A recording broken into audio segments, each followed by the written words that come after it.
माता Vaishno Devi medical college में दाखिले का मामला दिन ब दिन तूल पकड़ता जा रहा है। आज संघर्ष समिति की युवा विंग ने जम्मू सिविल सेक्रेटेरिएट के आगे धरना दिया।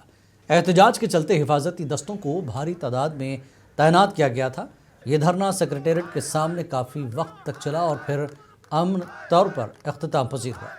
एहतजाजियों की मांग थी कि माता वैष्णो देवी ट्रस्ट का पैसा सिर्फ एक तबके की फलाह बहबूद के लिए इस्तेमाल होना चाहिए।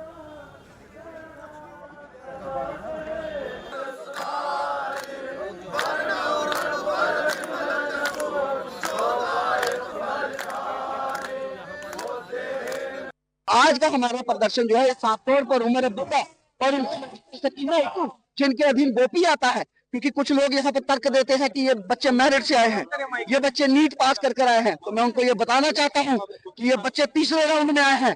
पहले राउंड की बात करें, दूसरे राउंड की बात करें, कई हिंदू बच्चे इनसे अधिक मेरिट लेकर जो है वो लिस्टों में आए थे, लेकिन बड़ी चालाकी से ना जाने किसको फायदा देने के लिए, क्योंकि इससे पहले 2019 में बोर्ड की बैठक में यह फैसला लिया गया था कि कॉलेज बनाने की जरूरत, मेडिकल कॉलेज बनाने की जरूरत नहीं है, क्योंकि हम ये मानते हैं कि श्राइन बोर्ड का जो हिंदू आस्था का पैसा है, ये हिंदुओं की श्राइनों को उत्थान के लिए, हिंदू बच्चों के उत्थान के लिए, उनकी पढ़ाई लेकिन मुफ्त, जिस तरह से गुरु। माता वैष्णो देवी मेडिकल कॉलेज पर पूछे जाने पर वज़ीर आला उमर अब्दुल्ला ने आज सख्त अल्फाज का इस्तेमाल करके कहा कि जिस इदारे में मजहबी सियासत हो उस कॉलेज को बंद कर देना चाहिए। जम्मू में मीडिया से बात करते हुए उमर ने कहा कि वजारत सेहत इन बच्चों का किसी और कॉलेज में दाखिला कराए जो मेरिट पर पास हुए हैं। उमर ने जम्मू की रियासती दर्जा देने पर कहा कि अगर मरकज़ को जम्मू का भी बेड़ा गर्क करना है तो 2019 में ही क्यों नहीं किया।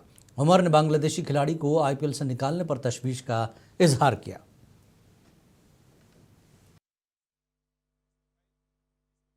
लेकिन हम अपने तरफ से तो जो हमारे मेन चैलेंजेस हैं, आपने खुद जिक्र किया, जम्मू कश्मीर दोबारा रियासत बने, वो हमारे लिए चैलेंज है। फरवरी 2 तारीख को बजट का सेशन शुरू होगा, बजट की तैयारी करनी है, बजट हाउस के सामने पेश करना है, बजट हाउस से मंजूर कराना है, वो एक चैलेंज है। मार्च अप्रैल से हमारा टूरिज़्म सीज़न शुरू होगा, उम्मीद करते हैं कि टूरिज़्म सीज़न हमारा अच्छा कामयाब रहे, वो चैलेंज है। चैलेंजेस रहते हैं सब। लद्दाख को अलग यूटी बना के लद्दाख का बेड़ा गर्क तो उन्होंने कर ही लिया। अब अगर जम्मू को अलग करके जम्मू का बेड़ा गर्क करना तो करें, लद्दाख उनसे संभला नहीं, जम्मू को क्यों बिगाड़ रहे हैं वो। कहीं ना कहीं तो उनकी सियासत फेल हो गई है कि अब उनको जम्मू का स्टेटहुड जो है याद आया। जब बना रहे थे, यही लोग बना रहे थे ना, बीजेपी वाले जब बना रहे थे 2019 में, तो तब क्यों नहीं बनाया।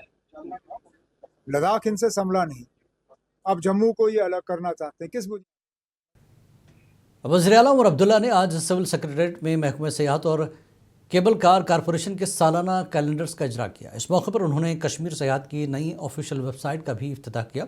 ये साइट सयाहों के लिए एक जामे डिजिटल प्लेटफॉर्म के तौर पर काम करेगी। इसके अलावा गुलमर्ग सोनमर्ग में 14 रोज़ा इंटीग्रेटेड स्कीइंग कोर्सेस का आगाज़ भी किया गया, जिसका मकसद जम्मू कश्मीर में सयाहत को फ़रोग़ देना है।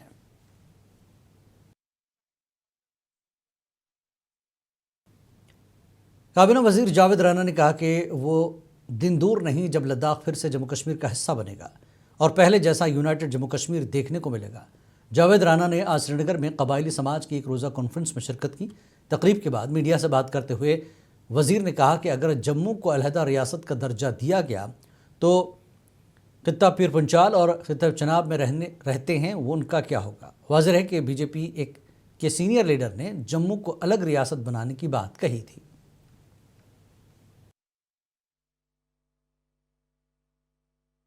तो वो अगर कनक मंडी को स्टेट बनाना चाहते हैं, अगर उनके कहने से अगर स्टेट बनती है तो हमारा तो कोई उस पर चारा नहीं है। लेकिन मुझे ये बताइए कि खित्ता पीर पंजाल है, अर्सफल खित्ता चनाब है, इनकी एरिया से तो कोई ऐसी डिमांड नहीं है।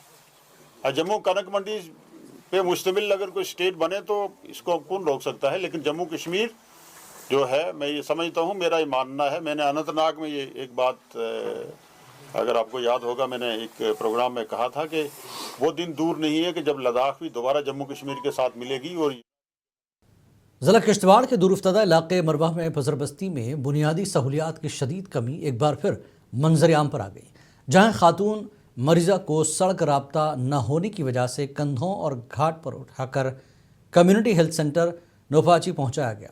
मरीजा की शनाख्त फातिमा बेग साकिन बसर के तौर पर की गई है, जिन्हें फौरी तिब्बी इमदाद की अशद ज़रूरत थी। मरवा सब डिवीज़न के पासर गाँव के मरीज़ा खातून को कंधों पर उठाकर तिब्बी मरकज़ पहुंचाया गया। इलाके के लोगों और रिश्तेदारों ने 3 किलोमीटर तक मरीज़ को अपने कंधों पर उठाकर मकामी लोगों ने हुक्काम की अदम तवज्जो पर नाराज़गी का इजहार करते हुए कहा कि बरसों से यासर पासर गाँव को अहम शाहराह से जोड़ने की बात कर रहे हैं, मगर हुकूमत उनके मसाइल पर तवज्जो देने से कासिर है।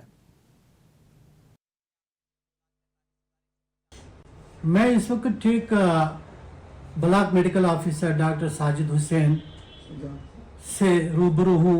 मुंसिफ टीवी की जानने की ये कोशिश करेगा कि कल जो पेशेंट मड़वा से ताल्लुक़ रखती थी, गाँव पासर नाम से रहने वाली थी, जिनको लोगों ने कानून पर उठाया, कुछ बीमारी की वजह से वहाँ पे सड़क भी नहीं पहुँची अभी तक। लेकिन किस तरीके से वहाँ के लोग आज भी हेल्थ सेंटर से, मैं उन्हीं से बातचीत के लिए मेरे साथ यहाँ पे ब्लॉक मेडिकल ऑफिसर दक्षिण मड़वा वार्ड 1 जो इनके पास 3 जोन, इनसे भी जानने की कोशिश करेंगे कि उस मतलब इनके पास किस तरीके से मालूमात है और क्या इन्होंने उस सूरत में वहाँ किया, किस तरीके से उन्होंने डायरेक्शन दिए आगे जो इनके फर्दर मुलाजिम है वहाँ पे।